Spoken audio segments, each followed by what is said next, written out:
moi j'ai découvert l'importance de la parole de Dieu à travers mes études, spécialement au grand séminaire. J'ai eu un professeur d'écriture sainte, comme on disait à l'époque, qui nous a, je dirais, captivés par...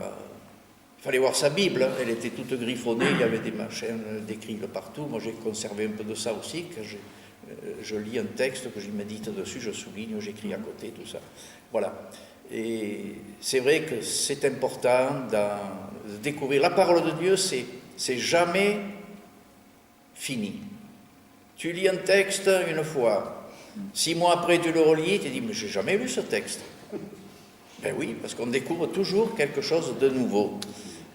Alors il y a une parole qui est importante, je crois que c'est dans Jérémie, le prophète Jérémie, à qui Dieu lui dit « Prends le livre et mange ». C'est comme une nourriture, voilà. La parole de Dieu est une nourriture. Et j'ai découvert, on découvre toujours quelque chose. J'ai découvert il y a quelques jours que dans l'Apocalypse, il y a un peu le même appel. Hein, livre de l'Apocalypse, hein, donc le dernier livre de la Bible. Mange le livre.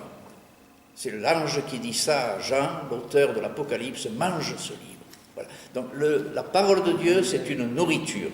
C'est quelque chose qui t'alimente, qui alimente la vie. Et la vie de qui? Ben, la vie du chrétien que j'essaye d'être. Moi, je ne dis plus je suis chrétien. Vous allez dire, c'est un scandale. Et le curé, il n'est même pas chrétien.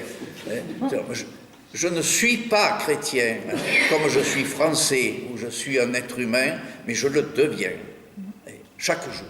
Et la nourriture, cette nourriture que je prends chaque jour, la parole de Dieu, eh bien, elle nourrit mon cœur, elle nourrit mes activités, elle nourrit ma manière de penser, ma manière de faire. Et c'est quelque chose qui m'accompagne. Une autre petite référence à cette parole de Dieu, c'est l'épisode des disciples d'Emmaüs. C'est merveilleux comme histoire. Enfin, histoire, c'est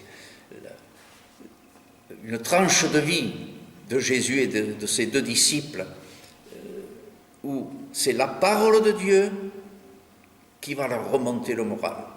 À ces 2-là qui étaient complètement paumés, à ces 2 disciples et qui étaient perdus parce qu'ils face à l'échec.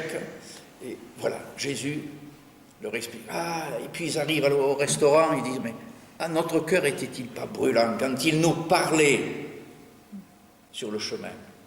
Ça leur a fait du bien, ça les a réchauffés. Mais voilà, la parole de Dieu, c'est quelque chose qui doit m'accompagner dans ma vie si je veux être un véritable chrétien. C'est la nourriture dont j'ai besoin, qui est nécessaire à ma vie.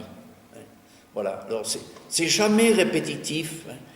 On peut dire, mais bon, moi je ne vais pas à la messe, parce que tu entends toujours les mêmes choses.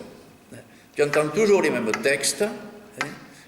Mais bien sûr qu'on entend le même texte, mais je ne vis pas la situation aujourd'hui que j'ai vécue hier, et encore moins celle de demain. Et pourtant, c'est le même texte que je vais entendre, et c'est ce texte qui m'est adressé aujourd'hui pour ce que je veux vivre aujourd'hui. Voilà. Une nourriture, un accompagnement dans ma vie de chrétien. Alors la parole de Dieu, c'est une nourriture, elle m'alimente et elle me conduit sur le chemin de la vie.